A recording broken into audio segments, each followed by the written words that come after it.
No postseason play for USC, so recruiting becomes paramount. And of course, we've got an early signing period as we did here in 2017. We got Scott Wolf on the line from inside USC. Scott, how you doing today?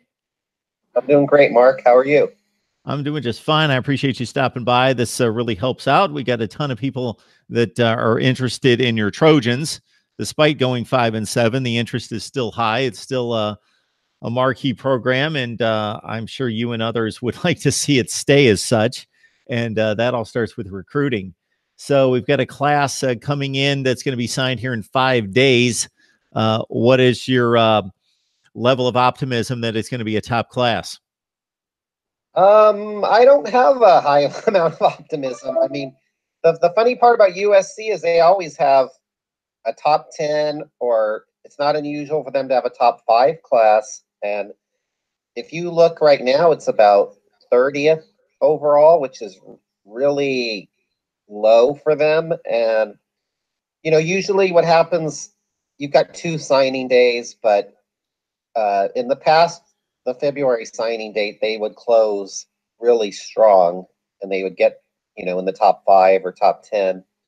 I don't know if there's enough guys out there for them to try and get, or if they can actually land enough guys to get that class up to that ranking. So there's a potential they could have, one of their lowest classes in many years. And they've got about 12 guys visiting today and the rest of the weekend. So this is like their big recruiting weekend of the year. But I don't know. There's a lot of guys that are recruiting that have been offered by schools like, some of them are really not great schools at all, but they're going after guys now that are committed to Georgia Tech, North Carolina State, Arizona, Colorado. In the past, you didn't really see that. So tomorrow, Kayvon Thibodeau is considered, one of the top players in the country. Some people might say he's the number 1 player. He's from Southern California. He's going to announce on ESPN where he's going tomorrow. And he doesn't even have USC in his final 4 choices, which is shocking to me. Yeah, so it's a situation there when you start to mention schools that are on the short list of some of these players. Obviously, when you're a fan looking at what are the other schools competing for this particular player, you want to see the same schools that are in your same echelon of schools. Those aren't. Even though North Carolina State has had some successful seasons, they're just flat out not on the same par with USC, Georgia Tech, and some of the other schools that you mentioned. So I think for any one particular player, it's not an issue if you think that you trust your coaching staff and maybe they just really like this particular player for some reason. But if you see that with several players, then it's not necessarily a good sign. And Scott, to your point, it was the number 4 rated class last year, according to 247 Sports. This year at number 28, with again 5 days until the first signing period that is proven from last year to be about a 75 to 80% signing ratio to what we've seen in February. So in regards to this particular class, is there a particular need or two that we can that maybe recognize in terms of positions? Well, not surprisingly, they've got to shore up their offensive line and their defensive line. And, I think the jury's out on how well they're doing that right now. But those have been areas of need for several years. And when they've played schools like Notre Dame or Alabama or Ohio State, it's been a problem area for them. So they need linemen. They always seem to be good at getting receivers. They can go get a quarterback. They can get a tailback. But what they really need are linemen. And also they need cornerbacks, because this past year, I think we've talked about it more than once. The secondary was a trouble spot. So they could use corners. And they've offered 3 guys this week, which it tells you something about their recruiting, I think, when you're offering guys in mid-December, because you should already know who you want and be close to getting them. But, they've had a tough recruiting year, and then there's been all this turmoil with the season and the coaching status of Clay Helton. And they fired 3 coaches a couple weeks ago. So there's just been a lot of negativity. And I'm sure it's all added up to take a toll on the recruiting class.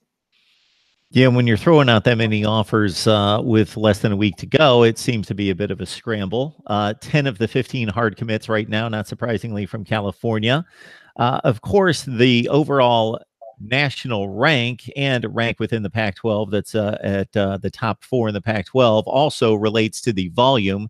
And the volume with 15 hard commits right now isn't that high compared to some other schools because the star ranking doesn't appear to be that far off of what it's been in the past, with 4 stars totaling 7 of the 15 commits from what I see, according to 247 Sports. Any particular players here that you like? Well, the biggest recruit they had was Chris Steele, a 5-star cornerback from St. John Bosco, a huge school, but he decommitted during the season, and they're on his list, but he's not favored to go there. There's still guys out. They've got Brew McCoy. Some people think he's the #1 receiver in the country from Mater Dei, visiting this weekend. Some people say he's going to SC for sure. Some people tell me he's going to Texas for sure. But when you have a Mater Dei receiver, you have to get them because that's like USC's backyard. So that's the one guy they've been zeroed in on the longest. Kyle Ford, a 4-star receiver from Orange Lutheran, is there this weekend. But again, it seems like they always manage to find receivers, no matter how good they're playing. But they have to get linemen, and I think that's where they fall short versus the Alabamas and Georgias and Clemsons and even the Ohio States and Notre Dames is in the trenches. So they've got to go out and find some guys, and I don't know if they're going to be able to do it this year. So Jason Rodriguez, of course, right now stands as their highest starred prospect that has already declared himself to be a hard commit and is almost guaranteed to sign with USC. And he's the 14th rated offensive tackle, to your point. So he's a highly rated guy, not in the top 10, but still highly rated. But you can't build offensive and defensive lines with one guy. So you need droves of these guys because they're not all going to turn out. And you try to play the numbers game to say, hey, we signed 8 premium offensive linemen, probably 5 will turn out and maybe 1 becomes a star or 2 become very strong impact players, and you go from there. All right. The problem too is, and some of the recruits are finally seeing it, are they going to develop when they get to USC? And that's been a criticism the last 2-3 years. So if they don't develop, it doesn't matter what the star ranking is, because none of these guys are coming in and, becoming world beaters once they get there. So there's an issue once they get there in developing the talent, and they have to prove they can do that. Yeah, you mentioned this Southern California talent, which is just about as good as anywhere in the country for the most part. And when USC has had a minor slump or 2 in the past, you were losing those recruits to UCLA, or if Washington was extremely strong coming down the coast. But it appears as though the entire nation is coming in and stealing some of the top players that they weren't able to. Ohio State stole a kid from Southern California last year. Of course, as you mentioned, Chris Steele, he's got it down to Florida and South Carolina from what I hear. That seems just unfathomable for a Southern California kid to be considering those 2 schools. So it's not just the Pac-12, but the entire nation. Some of those big powers. Alabama's come out to California in recent years, which something they didn't do prior to that. So USC has competition on all fronts. Well, yeah, and one interesting thing is there's 2 guys right now who are committed to Oregon. One is from Narbonne, and the other is from Mater Dei. And I can't recall, them losing a couple guys like that to Oregon. And that's one of the reasons Oregon, I think, has a top 10 class at the moment. So I don't know if they're not evaluating properly or if they're just taking too long to offer guys or what. But like I said, when you've got like the number one D lineman in the nation, and he went to Dorsey, which is about couple miles from SC. Then he transferred to Oaks Christian, another school where they get players constantly. And he doesn't have USC in his Final Four, but he has Oregon in his Final Four. That's a warning sign to me. And I think there's a reason why these schools obviously bring these kids on recruiting weekends during the season. They want them to see the fervor, the fan base, the packed stadium, the excitement, and the fever pitch of the volume and everything going on, and the prestige of the program.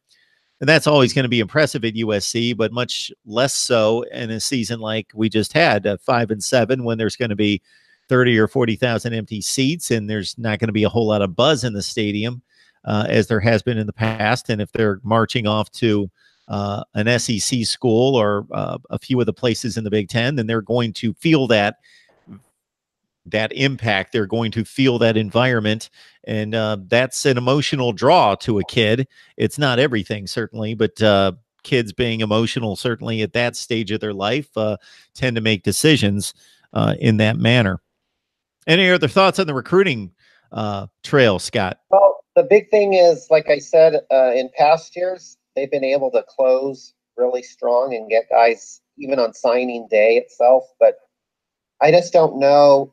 This year, it feels like a lot of guys have committed early to other schools, and I don't know if there's enough guys out there that they can even try and get at this point to get that recruiting class up into that elite level ranking. And, it's ironic. A year ago, Lynn Swan, the athletic director, gave Clay Helton a 5-year contract, and he said one of the reasons he did it was announced right before signing day because he was worried about recruiting.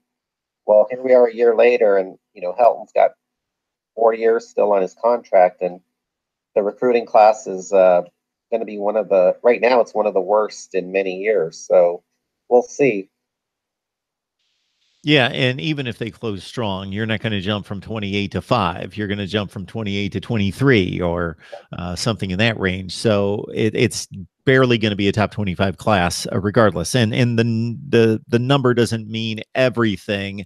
Certainly, there are examples around the country, the likes of Wisconsin and Michigan State, that make it work for whatever reason. They just are amazing with talent development. They make top 15 programs out of top 35 to 40 classes, but that's typically not the way it's done, and certainly not at USC, Ohio State, Alabama, those kind of places.